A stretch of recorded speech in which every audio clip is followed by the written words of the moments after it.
when you find ways to create greater efficiencies, you create a greater surplus. And the question is, should that go to the entrepreneur and the people who put up the capital, or should that go to the people who are on the working side? Is your view that that's what this really is a debate about the surplus? That is a crucial element of the debate. And what the argument has been for the last 25 years is that it should go to the entrepreneur and the capital, people who put up the capital, and that it should not go to the workers. And the global system and the weakened immigration system permits that capital to be redeployed to contract with people who will do work cheaper, most of whom are not citizens, whether they live here or not. And the citizens of this country say that's not fair. And the citizens of this country have been voting for people like Donald Trump who agree with them. Destiny. Destiny. You and I have a rendezvous with destiny. Destiny. Destiny. You and I have a rendezvous with destiny. We choose to go to the moon in this decade and do the other things, not because they are easy, but because they are hard. This is Paul Johnson with the New Frontiers. Now, today, my co-host Henry Thompson and I interview Henry Olsen. One of the things that we hope to do over the next couple of months on New Frontiers is to actually spend time interviewing people who've been engaged with Ronald Reagan and the MAGA enterprises, oftentimes people that I disagree with, but to gain a better understanding of the issues that are taking place on the other side of the issues and what's driving them ideologically. One of the great minds on that side is Henry Olsen. He wrote a book back in 2017 called The Working Class Republican. He also talks about a variety of very controversial subjects that start to blur the lines of what's left and right. Policies that oftentimes might have been seen as being very progressive left, now being the policies of this kind of new nationalistic movement happening on the other side. Now, I personally still, again, have a belief that there's this center. I'm an independent and I'm an optimist who believes that the United States is still a great cause for good. But I think we have to learn to listen to one another. And that's part of the goal of what this interview is trying to do. In any event, if you like what we're doing, press that subscribe button and let's get this show going. Well, first, I'd like to welcome everybody back to New Frontiers, and I'd start with my co-host on this, Henry, Professor Henry. We'll call him Henry the First in this podcast, just because we've got a Henry the Second who comes up later. Henry, thanks for being here today. Thanks, Paul. Great to be here. Thank you for having me. Now, that's Henry the Second, Henry Olsen, which we're very excited about having on today. Henry has an illustrious career. He is a fellow with the Center for Ethics and Public Policy Committee, I believe is the correct name. But more importantly, you wrote a book that I read, I don't know, about 2 years ago, and I really enjoyed it, which is the book about Ronald Reagan being part of the working class. It was exceptional. Now, where are you located at today, Henry II? I am outside of Washington, D.C., in the suburb of Alexandria, Virginia. Oh, okay. So I'm in Phoenix, Arizona, and I've got on this big, huge rancher vest because the wind chill factor in Phoenix got down to 78 degrees today. I mean, it was hard to deal with, but nonetheless, I'm not sure what the temperature is like there, but it really has been beautiful in Phoenix. So if I can, Henry, what I'd like to do is I'd like to just kind of start with your book because I know that you're great at analyzing elections and knowing the numbers, and we can come back to all of that. But I thought that your book did a fabulous job of comparing Franklin Delano Roosevelt and Ronald Reagan. And I just think that's a great place to start this interview because there were many things as I was going through that book that I almost wanted to argue with, but you made the case so compelling. So if you could, why don't you start with the book itself? I'd like to go through that for a moment. Absolutely. Ask away. All right. So let's start with this whole concept of, my view was that Franklin Delano Roosevelt was kind of had the cornerstone on liberalism, or what was considered to be liberalism, and created the New Deal, that type of thing, and was kind of the working class president. And then Ronald Reagan, which by the way, I love Ronald Reagan. Ronald Reagan is definitely one of the favorite presidents in my lifetime. I was a young Democrat in 1980 working for his election. I remember years ago, I met with Pierre Salinger, who before he passed away, I spoke to him, and he said something that was fascinating to me about John F. Kennedy and Ronald Reagan. He said, "Boy, those two guys were exactly alike." And I said, "What? How can you say those two are alike?" And he said, "Well, look," he said, "they certainly have a different way of approaching the problem, but they're both very optimistic about who we are and what it is that we have the capability to do. They just have a different approach on how they wanted to solve the problem." You did something similar with Ronald Reagan and with the president who was in charge of the New Deal.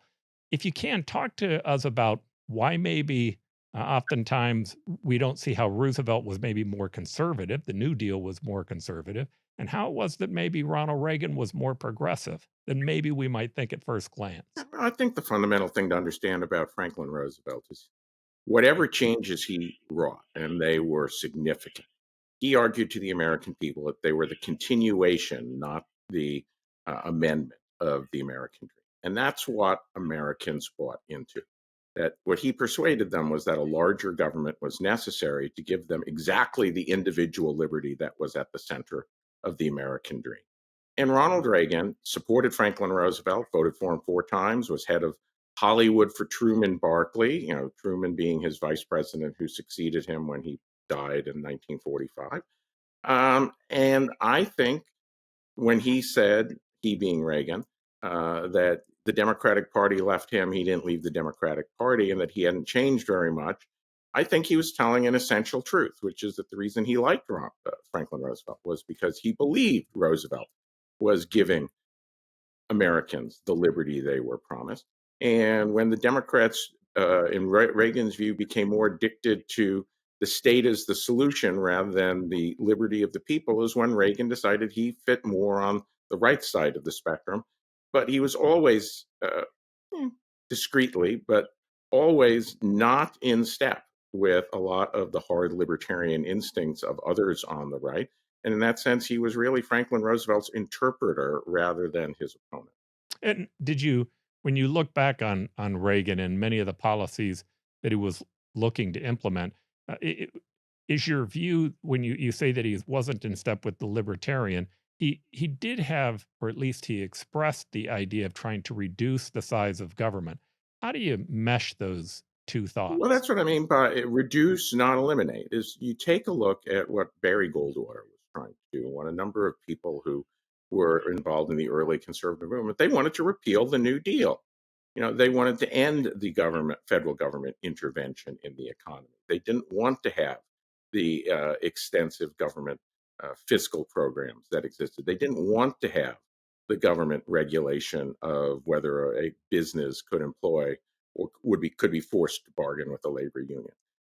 And Ronald Reagan never wanted those things. He believed that government had a role in providing individual liberty against private actors, which is not something that the more libertarian and inclined conservatives believe. And he believed in a well-funded safety net, which is not something that we had before Franklin Roosevelt, and which is also something that the early conservatives did not want. So in that way, he wanted to shrink the size. I think if he looked at today's government, he would still want to shrink the size of government. But what he doesn't want to do is make it small enough that it'll drown in a bathtub. And that separates him from a lot of his fellow members of 1962 era conservatism, and it separates himself from a number of people today.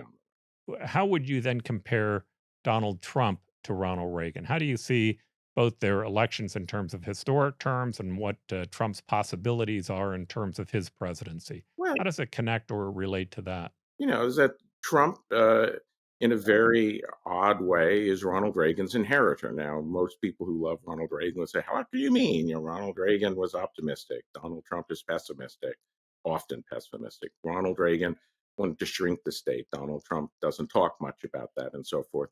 But, first of all, politically and demographically, Donald Trump appeals to the sort of person who liked Ronald Reagan but switched back to the Democratic parties after Ronald Reagan. So in that way, he is his political heir. And in the fact that both Trump and Reagan were former Democrats who joined the Republican Party, they don't have this instinctive aversion to government action. Certainly, Trump seems to enjoy it more than Reagan did, but they don't want a small government for its own sake. And in that way, even though Reagan had a developed philosophy, and I think Trump has more of an instinctual one, he is Reagan's philosophical heir in a very real, although not identical sense. And how would you mesh that with the DOGE report? And by the way, I'm a big supporter of DOGE. I think that Yeah. this idea that you have a president as well as one of the wealthiest billionaires kind of teaming up to tackle the issue of the size of government. Ronald Reagan did say that government wasn't the answer; it was the problem. So to me, I see a similarity there. I see myself as kind of a classic liberal, and when I say liberal, I mean somebody who wants the maximum amount of liberties for individuals, but I want a safety net to be left in place. I also believe, after having served in government, it's way too big, it's way too bureaucratic, there are way too many regulations, and we need to get control over our overall deficit. But how do you mesh what is happening with the DOGE report? What do you think ends up taking place with that? Well, all we have is a DOGE commission. We don't have a DOGE report yet. What Thank I you. would do is go back to when Ronald Reagan became governor. He appointed a commission to look at government waste, comprised of businessmen who donated their time to the private sector. When he became president, he appointed a businessman, W.R. Grace, to head the Grace Commission, which was to look at government efficiency and government waste. DOGE is just the same thing. It's the same idea that Reagan had as governor and as president.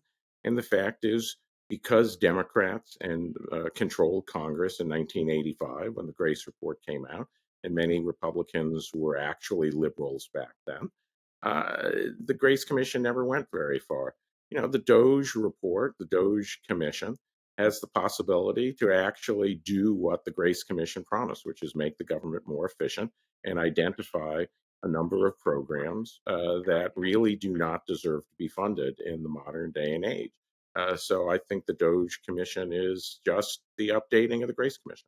Henry, your argument about Reagan is really very counter to a lot of the sort of establishment narrative about Reagan, which is that he was a neoliberal, that he wanted to cut taxes, bring in more free trade in particular, to reduce the size of the state. And you're basically arguing that that's not true, that he was more of a liberal than, or more friendly towards big government spending than other people have admitted in the past. My question would be, if Reagan was so successful at bringing working class Americans over to the Republican side in the 80s, why did they shift back to the left in the 1990s? A lot of people think it's because politicians like Bill Clinton or Tony Blair essentially adopted the free market tradition from people like Reagan and Margaret Thatcher, and that's how they were able to appeal to the mass electorate. But if that's not what they were doing, because there was never this shift to neoliberalism in the first place, why did you see this shift from Reagan back to the left, to the Democrats in the 90s? Ronald Reagan was not a 1980s or 2020s era progressive. But what he was not was a 1920s style conservative in American terms. And so, he didn't think that there should be no Department of Agriculture. He didn't think that there should be no Wagner Act that is the one that requires employers to bargain with unions. He didn't think that there should be no federal safety net programs. What he did want to do was shrink that back so that only people who needed help got it, and that except to protect people's democratic rights and protect things like the environment, he didn't think that the government ought to be setting economic policy. So in that sense, he was a much more right-wing, much more conservative figure than the Democratic Party of his day. And yes, Bill Clinton and Tony Blair did have to adopt his and Margaret Thatcher's interpretations of the left. Margaret Thatcher never, the fundamental document that provided for the foundation of the modern British welfare state is the 1943 Beveridge Report. Margaret Thatcher never rejected the beverage reform. Both Reagan and Thatcher were successful in eliminating the idea that the government could plan and direct the economy. They did not even try to eliminate the idea that government should provide financial assistance for the poor, the working poor, and the working class.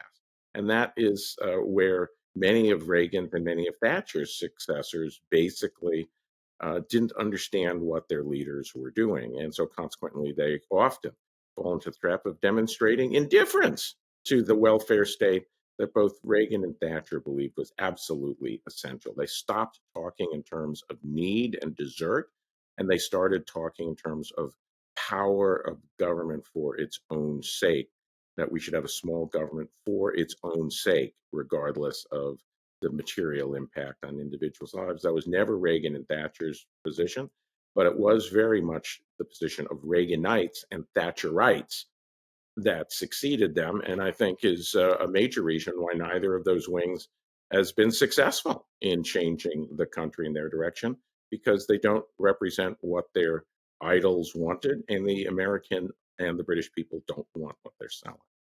Figure that I wasn't familiar with until recently, but seems to me maybe embodies more of what you think Reagan was trying to do, was Pat Buchanan, who I believe ran for the Republican nomination in the 1990s as more of a almost like a populist with more support for the welfare state, less support for globalization and free trade. Why was he not successful in getting the Republican nomination? And do you think if he had been, he would have continued Reagan's legacy? Well, look, Reagan loved free trade. Let's not pretend that he didn't. Reagan, in his 1980 announcement speech for the presidency, talked about a North American common market, a free trade zone between Canada, Mexico, and the United States that became NAFTA. That was Ronald Reagan's idea, not Bill Clinton's idea. But what Ronald Reagan wasn't was an ideologue. There was a speech he made in 1977 to the CPAC of that year called the New Republican Party, which is essentially two things. It's a game plan for 1980, talking about how the working class should be the core of this new Republican Party, and that ideology is different from principle. Ideology is the pursuit of an idea regardless of facts on the ground, and that conservatism is a principle that adjusts its actions in light of reality, but doesn't abandon its core principles. And so what Pat Buchanan was doing was talking about a economic problem when American manufacturing was still strong. And so consequently, what subsequently happened over the next 30 years was not obvious to people in 1992 or 1996, the 2 years in which he was strongest. Pat Buchanan also ran as a culture war, as the advocate of the evangelical and strongly conservative Catholic communities, which again was out of step with where a majority of Americans were in the early 90s, and is certainly out of step with where a majority of Americans are today. So economically, his warnings were decades too early, and socially, Pat Buchanan was out of step with where Americans and, by extension, Britons, because you could say that there's very similar developments towards some degree of social progressivism over the last 30 years. They're very much out of step with where they wanted to go. So I don't think Pat Buchanan could ever have won the nomination. Donald Trump wins the nomination in 2016 by essentially challenging all three stools of the reigning conservative intellectual movement. He wasn't dogmatically free market and small government. He wasn't dogmatically neocon in foreign policy, and he didn't believe in Christian restorationism. And so consequently, he wins on all 3 points. And that's not something Pat Buchanan was ever willing or able to do. In this election, one of the things that I find to be interesting is you could look at the person and who won, and maybe it's unique to Donald Trump. But it seems to me there were some changes that were taking place in the electorate, regardless of Donald Trump or Joe Biden. I'm an independent today. What one of the things that I looked at was this whole idea that, I think we had about 35% of the turnout was Republican, about 34% was independent. Democrats fell way off of that overall number. But another way to look at that is, of those people, are they voting more Republican or voting more Democrat before the election came up? And more people are now beginning to identify with the Republican Party than identify with the Democratic Party. In your view, what's happening there within our electorate that's causing that shift? And is this a permanent shift or is this just temporary? Yeah, well, first, what you cannot do is underestimate the potentially historic nature of this election. This is the first time since the New Deal, first time since the presidential election of 1928 that more people identified as Republicans than Democrats in a Republican president, in an American president. The first time. And so it is also the first time that fewer than 37% of Americans in a presidential election have identified as Democrats. Americans are abandoning the Democratic Party, which has been the plurality, the majority party in this country for the last century. They're abandoning the Democratic Party because the Democratic Party is moving, as to quote Gene Kirkpatrick in 1984, so far left they've left America. That is independent of Donald Trump. That's been going on for the last 10 to 15 years. And if Donald Trump had, God forbid, been assassinated on that field in Butler, all of those things would still have been true. What Donald Trump did was do something that in 2016 was considered anathema, which was talk a language that was not part of the Republican Party orthodoxy, which found an audience among the very people in the working classes who were growing dissatisfied with it. And so what Donald Trump was able to do was reap what was being sown, but he's not the cause of this. He is both a cause and a symptom, or a example, or or an effect of this. This is going on worldwide. That we're seeing the same sort of people moving from left to a populist, non-dogmatic right, pretty much everywhere. And the size of it differs from country to country. Henry's native New Zealand has a populist party that's about 6 or 7% of the electorate. And you've got other places where it's 35 to 40% of the electorate, like in France or in Austria. But the thing is that it's the same people. It's always the native born, less economically successful, not poor, but less economically successful, less educated people who are being drawn to this. And it's because they're being left out of the world that's being created by the elites in this world. And Donald Trump has his imitators.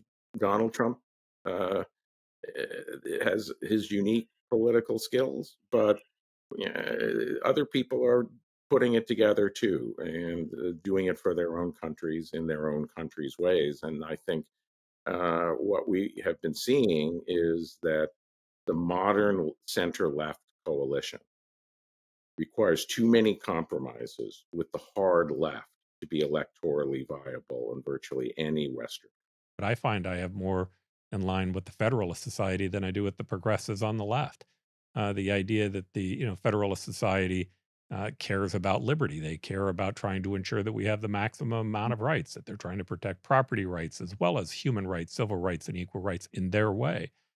I think there is a coalition in the center. Now, not if you put a color on it or a label on it, because oftentimes the label move us back towards our tribalistic roots. But if you just look at it as core thoughts, I think the center right has many things that they disagree with the far right on, and I think the center left have many things they disagree with the far left on. Yeah, no, that is absolutely right. But to me, the fundamental question of the modern times is not left versus right; it's in versus out. Do you think that the socio-economic system that has been created since the collapse of the Berlin Wall is fundamentally working, or do you think it's fundamentally broken? If you think it's fundamentally working, then that's the coalition of the ends. And what that tends to do is draw from the winners, the people who favor social progressivism, the people who favor economic globalism, the people who favor the move from working with your hands to working with your mind. And that means that most larger cities and their educated suburbs are part of the in coalition. And that's true whether I'm looking at France or England or the United States or Canada or Australia or New Zealand, where the Greens do best in central Auckland and central Wellington, the capital and the largest city. Why? It's because they attract that sort of person. They don't really do very well anywhere where there's a lot of green around, oddly. Uh, and so consequently, the question is, are you at the ins or the outs? The outs may differ on what they think the problem is. The outs on the left focus on corporations. Outs on the right tend to focus more on culture and things like the media and universities. But what they do agree on is that fundamentally the system is moving in the wrong direction. It is not providing a it is not providing dignity for everyone. It is not providing liberty for everyone. It is not providing an expanding pie for everyone. It is instead a new medievalism that it favors crown, town, and gown over the peasants and the workers. And so what the outs say is we're people too. We are your fellow citizens. That's why nationalism is so important, because it's the moral glue that allows them to have a legitimate claim on other more educated classes. And they say we're going to use the democratic process to make sure that our birthright of social and economic rough equality, which is what liberal democracy promises, is real. And so the question is, are you on the ins or the outs? I'm with the Well, outs. I'm on a particular, I think the system is fundamentally broken and it's denying people dignity, liberty, and the promises of democracy. Others, people who would have been on the right, actually think, no, I favor this. And they are the ones who tend to be gravitating towards being the rightward elements of the new Democratic Party. well, the counter to that though is what policy is going to be effective, because the realities. First, I grew up in the poorest area of Arizona. I grew up in a place called Sunny Slope, Arizona, the second highest poverty pocket in the state. Most of my friends not only were impoverished, many of them went to jail. I get what it means to be the outs. The question is, are they going to be benefited more by a nationalistic policy that's implementing tariffs and stopping free trade? Or are they going to be benefited more by cutting regulations, allowing businesses to be able to expand, and finding a way to create new markets where we can sell our products? I'm not altogether certain that while I'm all for let's focus on how do we help the outs, how do we help deal with this issue that we talk a lot about, which is the wage disparity that exists between the upper class and the lower class. But I doubt seriously that that's going to be fixed by cutting off markets. What we really need to be doing is figuring out how to get people who are in the working class into the asset class, because assets grow dramatically faster than wages do. And that's not going to change because we cut markets out. So, isn't part of this argument not about whether or not you support the ins or the outs, but what policies might actually help the outs the most? Well, yes, but I don't think there's really any evidence that free trade and globalization have helped the outs. That what free trade and globalization are doing is helping the outs outside of our country, and are hurting the people who are in competition with those people.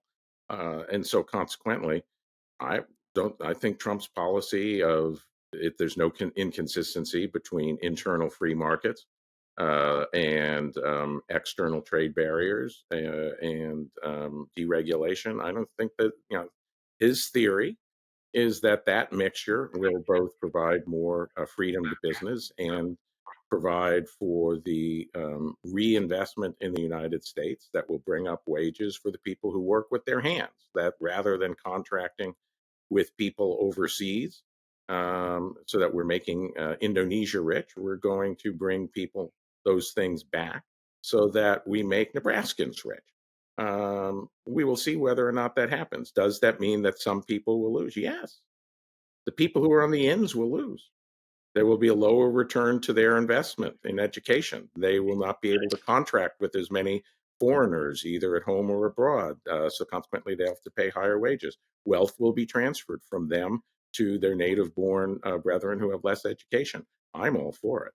I have a hard time buying into that concept being accurate, which, by the way, Mhm. would be part of why I would say Ronald Reagan and Donald Trump aren't even in the same universe because they certainly are separate on that issue. Yeah, But although Reagan had the no problem adding tariffs or restrictive barriers on Japan when it came to protecting key American industries or American workers. I think that's the question with Donald Trump. Is he going to be strategic about the tariffs or is he actually going to do what he's been telling us he's going to do?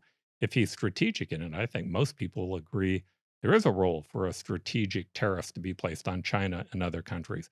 But if you're doing it based upon the idea that somehow or another it increases or improves the lot of all of us, be placing a tariff on the rest of the world, I just I don't see it. I mean, we can create this Bernie Sanders approach that says, hey, there are those people who have and those people who don't have, and this is an economic battle between people at the lower income wages versus the higher income wages. We can do that, but I would say to both sides, we're kind of in the same narrow rowboat together. And as much as we may want to see the guy at the other end of this boat sink, I'm not altogether sure that you're not going to get wet and drown right along with him.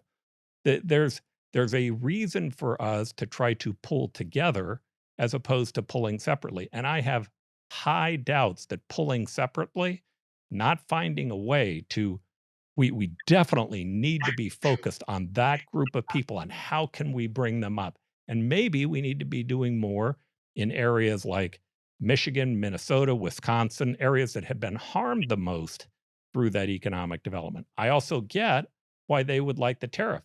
They don't know whether or not the tariff works. They just like the idea that they didn't like globalism. And this is a destruction for globalism. And maybe it's going to bring back their steel mine.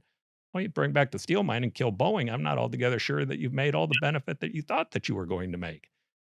Yeah. There's a reason for us to look at this as one outfit, not the others. Yeah, But I mean, one of the in any problems is event, that the people who have run things for the last 30 years have had plenty of opportunity to do them. They never do. No, it's always, well, we'll help, we'll do this. And it always comes down to peanuts and you should be more like us. And the fact is, had people in the last decade responded to what's been going or the last 15 years been responding to what's going on by saying, we really actually need to take this growing uh, in regional inequality seriously. We really need to take a look at the declining life opportunities for people who are native born who don't graduate from a 4-year university series. We would never have Donald Trump. But the fact is, the ins like their privileges. They like the wealth that they are getting. They offer at most crumbs and usually don't even follow through on that. So consequently, they have no legitimacy. And that's why they keep losing. And it could very well be that Donald Trump's economic theories are counterproductive, in which case people will abandon that. We're not going to see America become Peronist because there is a credible alternative. But it's not clear to me, outside of the realm of ideology, that Trump's theories are absolutely wrong. And I think the American people gave him a mandate to try, and I think he's darn well going to do it. well, what I definitely agree with you on is if we would have done more at looking at those outgroups over the last 15 years, we may not be in the position that we're in. And by the way, to me, that goes beyond economics. I've said more than once, I'm a believer in civil rights, equal rights, and human rights. But even those movements had negative effects on some of our citizens, sometimes unfairly, sometimes in a way in which wasn't just. And oftentimes that ended up being disproportionately more negative towards men. Now, it at this point in my life, it didn't hurt me any, and it hasn't had any negative effect on me, and it probably never will on my children. Maybe because I'm one of those ins that you talk about. But there are people that it did harm. And I think if you don't find a way to pay attention to them and to be fair to them and to make certain that they're being seen, sooner or later, somebody's going to come along and say, hey, I see you, and they're going to follow them. It's natural. Yeah, and that So man was to me, Donald it's Trump. not just the economic issues, but the social ones. That man was Donald Trump this time. Right. And that man was Donald Trump. And that's why he has their loyalty, and that's why it's not forfeited. And the fact is, what we saw over the last 4 years, the Democratic Party basically tell their working class Hispanic constituents to take a hike socially and economically. So they said, hey, we're going to give this Trump guy and his party a try. And the fact is, if Trump is even moderately successful, I think that sets the ground for a possible realignment that could change American politics for decades.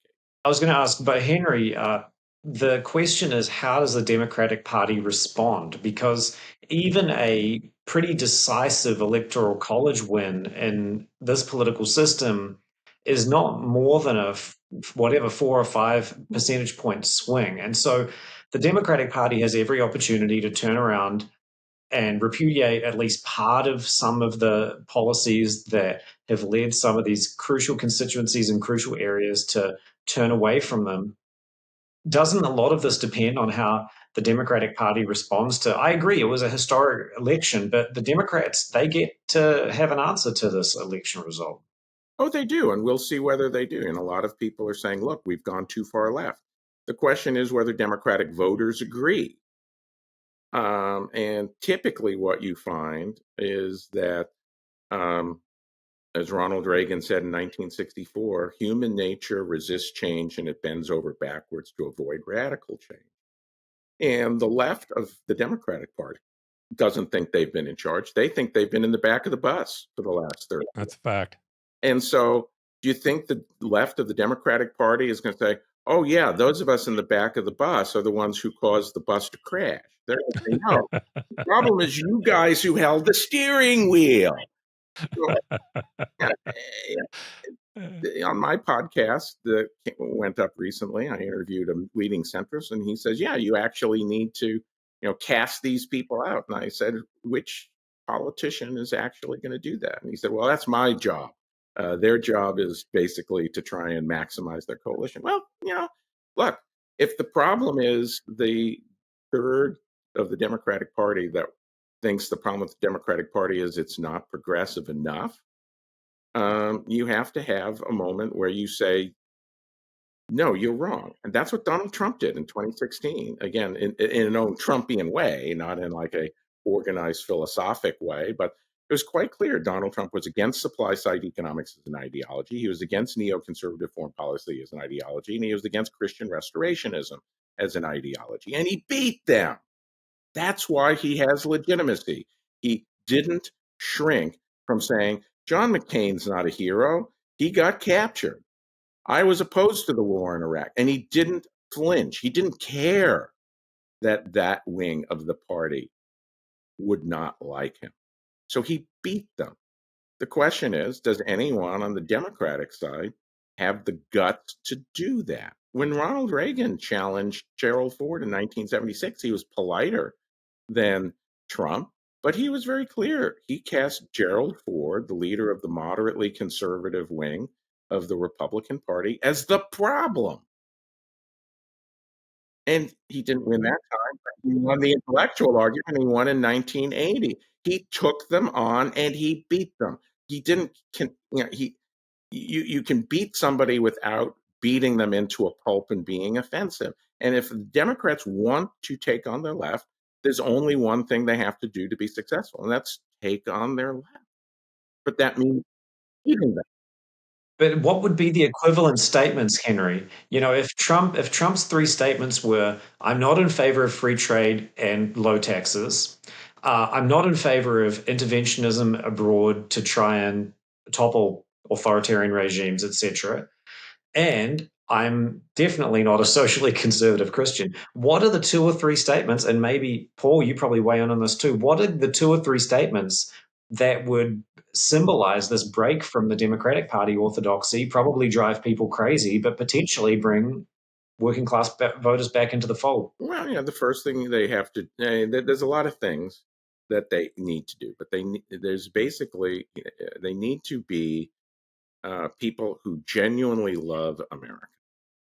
And that means calling out people who genuinely don't love America, most of whom are in the ultra left wing of the Democratic Party. So when people say, let's rename Abraham Lincoln High School, which they did in San Francisco, The presidential nominee of the Democratic Party should say, "What are you effing nuts?"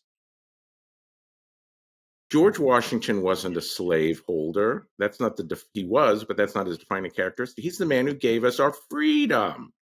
And he needs to say it, not pandy around about it. They need to be very clear that it's more important to grow the pie for working class Americans than it is to be generous to people coming to this country by giving them residency. Because, by the way, they're going to be competing with Hispanic working class people for jobs, not with the NGOs and lobby groups whose college educated people are lobbying for them. They need to be for a tight labor market, and they need to say this is more important than the Green Revolution. Which is to say, we're not going to be in favor of cutting off fossil fuel production.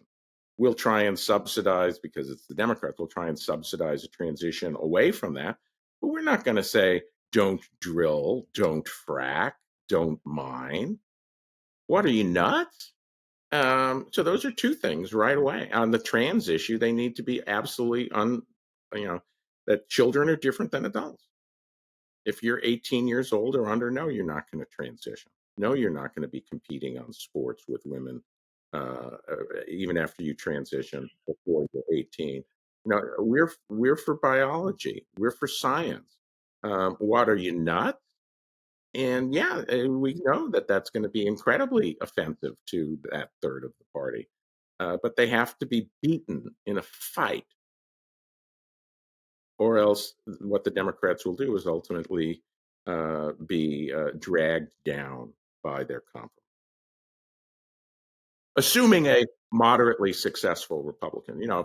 If Donald Trump's policies are as bad as many people think, we're going to have defeat abroad and depression or recession at home, and no party survives. George W. Bush brought defeat and depression, and you saw what happened to the Republican Party in 2008. If Donald Trump brings that home, the Republican opportunity will be squandered. If I were answering the question, and I think Henry has a great answer, I don't completely agree with it, but it's still a great answer, and I think it's arguably correct. My view would be first, the candidates matter and campaigns matter. That's the first thing I would tell you. If you decide not to have a good candidate or a good campaign, you're going to lose. And I think that the Democratic Party had a bad candidate, and I think they had a bad campaign. I think they spent $1 billion in ways in which were just wasteful, but nonetheless, they certainly weren't effective. The second thing I would say that I totally agree with Henry II on is there has to be an abandonment of woke ideology. It is so amazing to me that the New York Times can't figure out that they put in place things like the 1619 Project, and they lost Hispanic males. They lost ground amongst the Black community. You can't do more of that and gain more of that population because it doesn't align with American values. We like feeling good about who we are as a country. I think that is a natural instinct.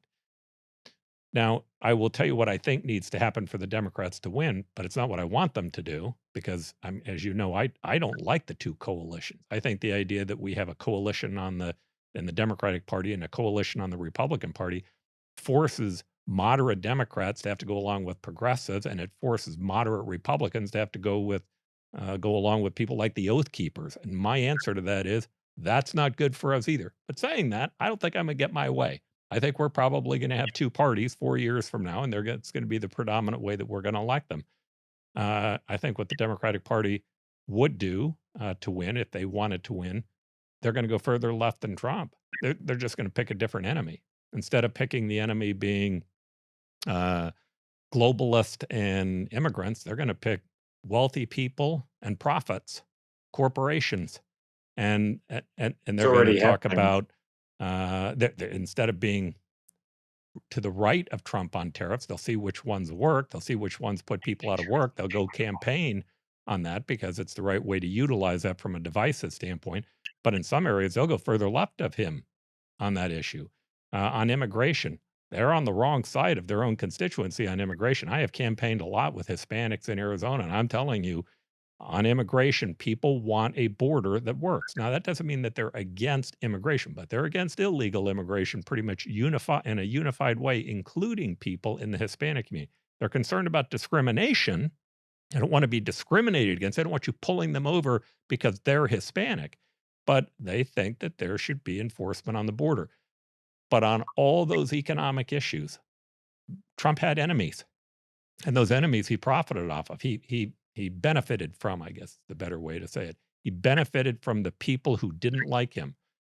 The same is probably going to be true with Democrats. It's an age-old strategy, which is go out and attack the side that you think are the bad guys, and pray to God they attack you back.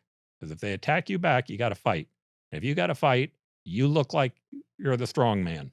Haven't we had that person for like 30 years in Bernie Sanders? Why hasn't Bernie Sanders been able to break through in the way that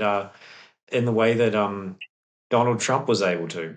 Look, I'm not a Bernie Sanders fan, so I want to say that up front. I'm a fan of his character. I'm not a fan of his politics. But Bernie Sanders did break through. I mean, goodness gracious, take a look at what he did against Hillary Clinton. Hillary Clinton had everything lined up for her to win that primary, and Bernie gave her a race. Some people argue he actually could have beat her if the rules were fair. I don't know that I agree with that, but I know this, it doesn't matter. He was toe to toe with her almost all the way to the end.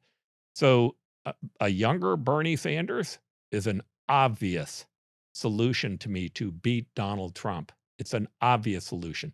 And then what we're going to have will be the Federalist Society on one side, people like me on the other side going, okay, well, we're going to have to pick between the lesser of two evils again, because neither one tend to like the free market, and neither one tend to really like the United States position of holding a dominant role in the world and the rules-based order, because they don't care about them. It's not the priority. And we'll have to choose. We'll have to figure out which one we think is the lesser of two evils. I think in a lot of ways, not everyone voting for Donald Trump was picking the lesser of two evils. I'd bet 60, 70, 80% of his people really liked him. I'd also bet the 20% said, I'm going to hold my nose and I'm going to vote for him because he's better than the other person. Yeah, that's about what the polls say. Yeah. Oh, tell me about the polls. I'd love to hear that from you. Oh, well, generally when you're asked, are you for your candidate or are you against the other candidate, Trump voters are like 3-1. I'm voting for Trump rather than against the other side. So you're. And how was that for Harris? Do you know? For Biden, it was 50-50 all the way through. I don't remember what it was for Harris. She was only in the campaign for 107 days, and I was looking at other metrics. I think she was better than that, but she definitely had a higher vote against the other guy quotient than Trump. My question would be, the argument that I just gave you as to how I think Democrats win. Do you disagree with that? Do you think that would be the wrong strategy for them? Depends if Trump is successful or not. Is that if Trump has an economy that is working, it is harder for them to make the economic populism argument. But yes, there's an element of populism worldwide that is on the left. It is growing stronger within the left. It is married to the cultural left. It is because they define the culture in a way so that they're defining the people they're working towards as outs. Transgender people are outs who are being oppressed by ins. And it would not surprise me if somebody espousing that that left-wing populism were to win the nomination in 2028. I think it's way too early to be sure, but there's certainly that element there. I do not think that would beat a successful Trump administration. Trump, of course, would not run for re-election, but Vance would be, in this case, to Trump what George Herbert Walker Bush was to Reagan, except that Bush was the less committed, less savvy successor to the great man, and Vance is the smarter, savvier successor to the great man who can build rather than simply inherit. But yeah, I take a look, and if Trump is unsuccessful, then I think that would be potentially extremely successful, because then the energy of the outs could be shifted to the other party. the out party, if you will. A lot depends as far as their success as to whether Trump is viewed as being a success or failure in early 2028. All right, so let's talk about legacy for Trump and what will make him a success. And let me start with this question. So I would define Trump's success, if he's successful, as he has a good economy. He actually has done a good job of showing how he reduced the size of government as well as regulations. And he had a successful immigration policy. And successful has a lot of different meanings to it, but one of them is that he's fixed the border problem and created a long term sustainable solution as opposed to a short term one. It seems to me, I could be wrong, correct me if I am, that you would say to begin with that it's going to be more successful if there's more of a nationalistic approach that seems to be supportive of the working people and a restructuring of society in general to fit them. Is that a correct assumption as to how you look at his long-term legacy success? Yeah, I don't think people care whether the state is big or small. They care if it's working for them. And their perception right now is it's not working for them. And I think that targeted interventions that are directly intended to help working class people, if it helps raise their employment opportunities and raise their incomes, they will view that as success and are completely agnostic as to whether an increased government power. And I think that's an essential Okay. element of a success. That if we have what we've had for the last 30 years, which is a growing economy that benefits people with a 4-year degree, that's utterly irrelevant to a Hispanic who is trying to make their way up, or a white or black person who is finding their wages constricted and their employment opportunities constricted and their communities in decline. The aggregate arguments that the ins use are utterly politically irrelevant. We can have 2% growth that works for more people, and that's better than 4% growth that does. So, and again, this is an assumption of mine. It's fair to argue with it. My assumption is, how do you help that out person? If you look at it long term, it's probably education. The problem is that's really long term. You're talking 15 or 20 years and may Mhm. not be able to help the group of people who are in the workforce today.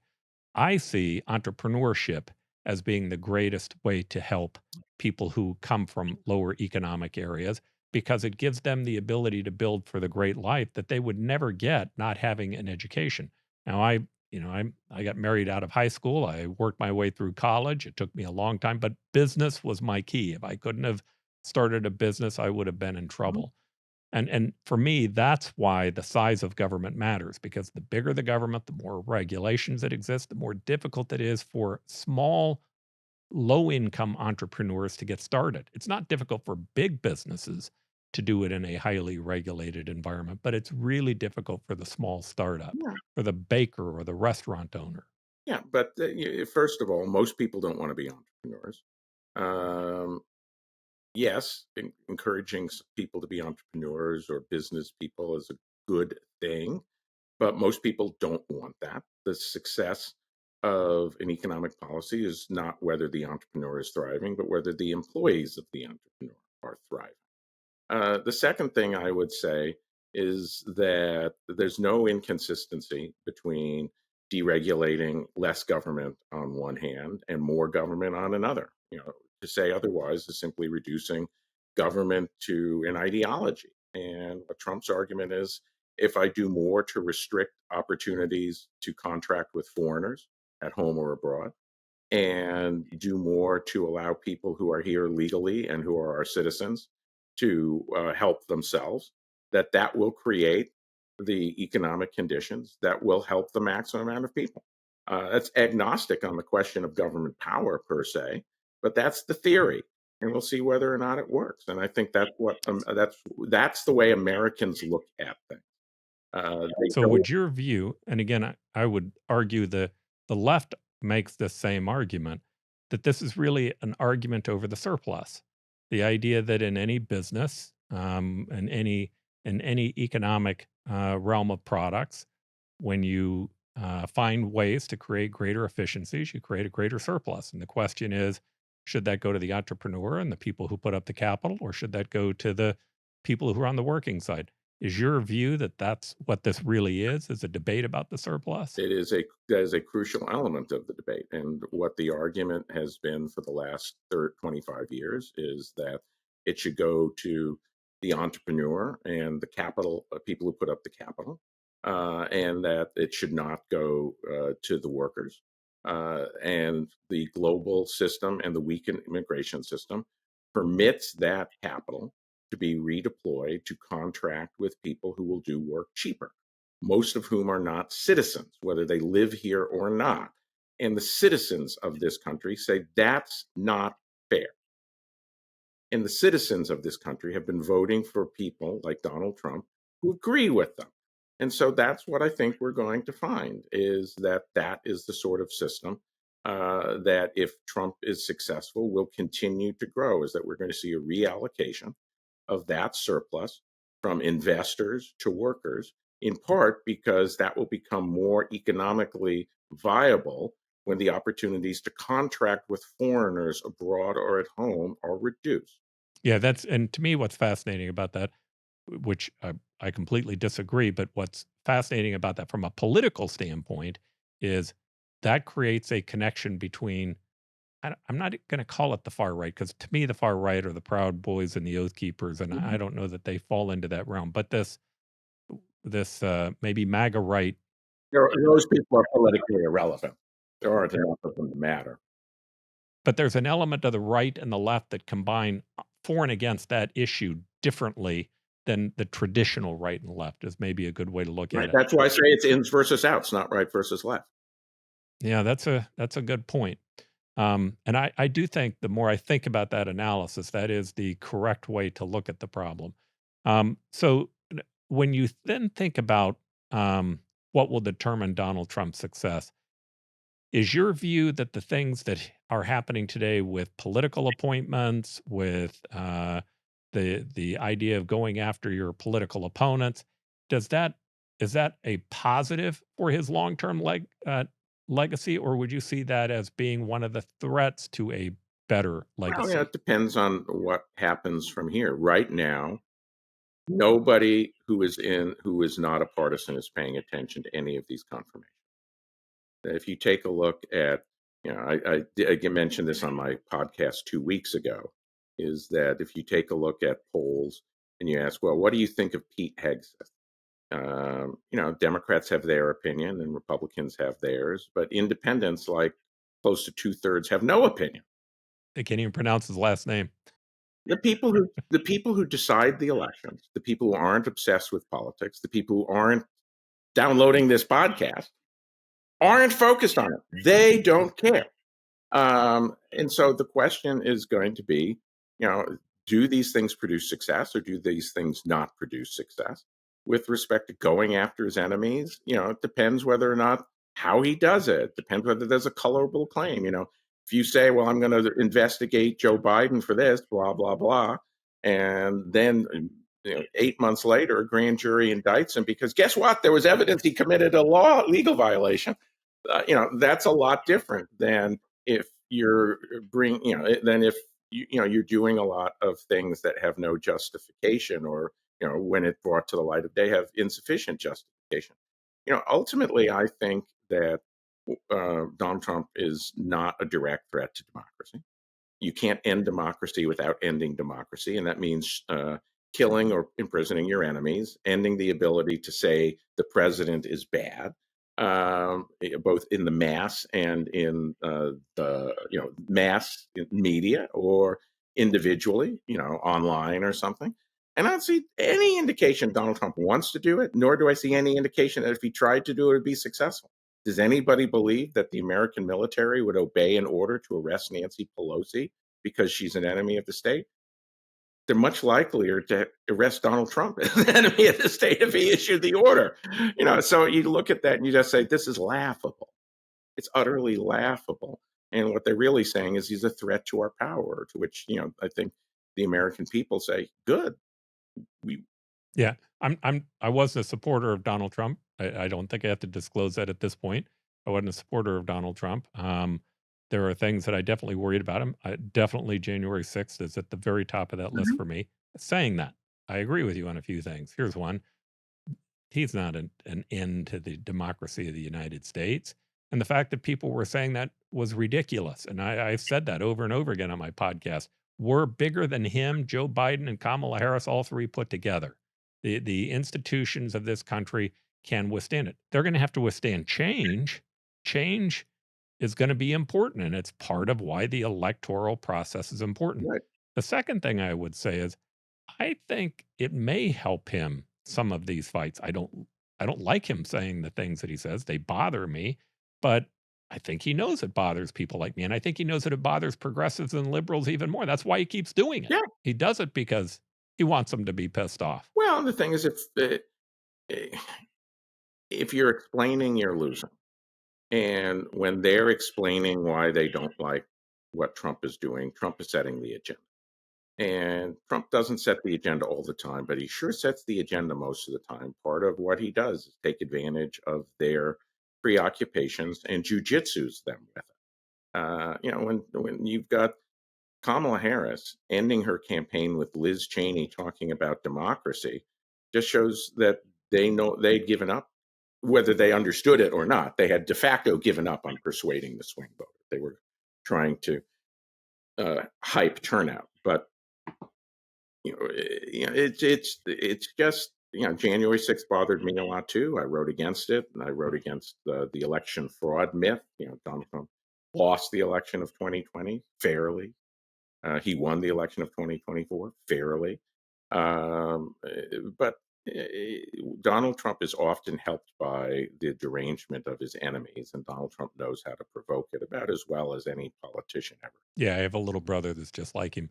But here's my question that I would ask you, maybe kind of as my ending on this. So I gave what I thought would be his best legacy. You gave what yours would be. I do think there's an advantage to a president um, reaching for that legacy and leaving something behind that matters. Like it or not, there are people who have felt disenfranchised. You call them the outs. I agree. That group of people who feel disenfranchised, if we don't find a way to let them know they have a stake in this game, we have a long term problem. Mhm. That's the long term problem we have in our democracy. And the idea that they feel like they have someone who is their voice, I want him to be as successful as possible. There will Mhm. be issues I will disagree with him on, but I'd like to see him have a successful presidency. I also know if he's a failure, if the economy gets hurt, I pay part of that price as well. Yeah. So I want him to be a success. So, my question to you is if you were speaking to the president today about the things that he might be doing or might be thinking that you think causes a risk to that legacy, what would you tell him? What would be the advice you would give him?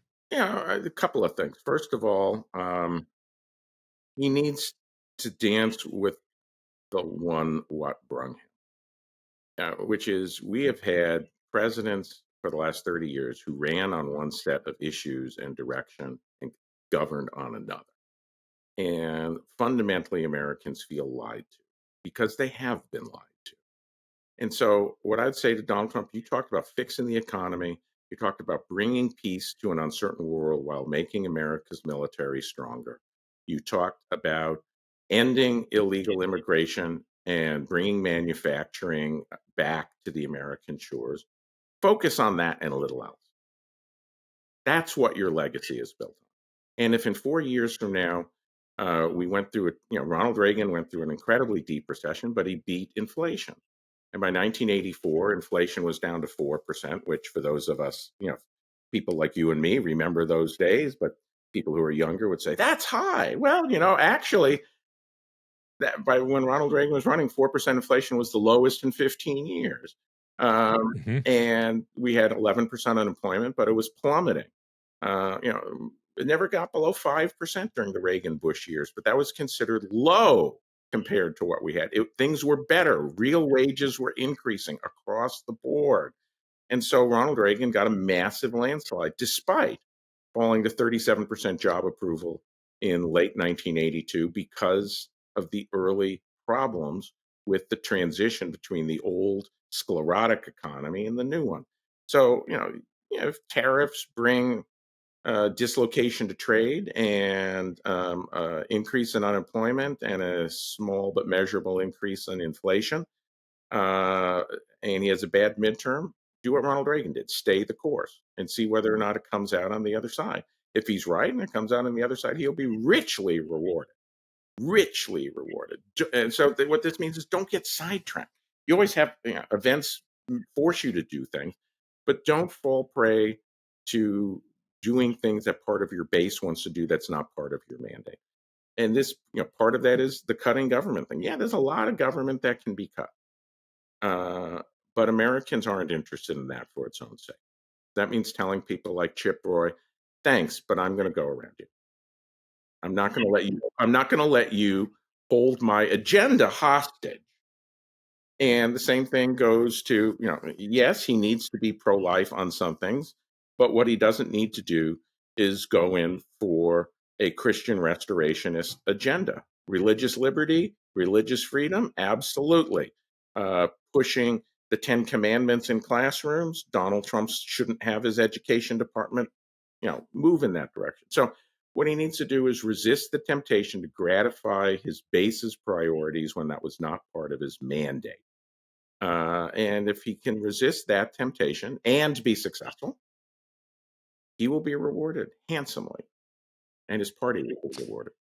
Yeah, it's funny when you were talking about, I don't think you're as old as me, but I do remember in 1979, I had been in business for about 2 years. I had a sick baby at home. We lived in a 400 square foot apartment, and I had a business, and the economy, we were getting killed.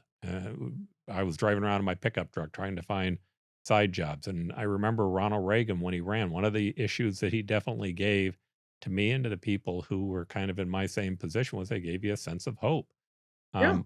When he gave that speech or that talk about Morning in America, the commercial, I guess it was, Morning in America, that helped him in his reelection. Absolutely.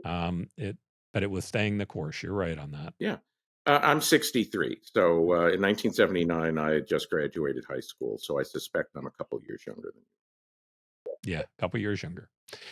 Henry, thank you so much for coming on. We really appreciate it. And we'd like to wish you the best. If someone wanted to read what you were talking about, where would they go? I post everything I do on X at Henry Olsen, EPPC. If you email me or EPPC, I send everything out by email once a week. And I have my weekly podcast, Beyond the Polls, which is available on all various streaming platforms. I will listen to Beyond the Polls. I will say this, while we have some disagreements in the things that I've read that you've done, and I did like your book. Thank you. Your intellectual approach to this side of it, I think, is inspiring, and I've enjoyed having you on as a guest. Thank you so much. I've enjoyed chatting with you. I don't mind disagreement as long as the people aren't disagreeable, and you are far from. Oh, good. Thank you so much, Henry. Thank you. And we stand today on the edge of a new frontier, the frontier of unknown opportunities and perils. It holds out the promise of more sacrifice instead of more security. The new frontier is here. You and I have a rendezvous with destiny.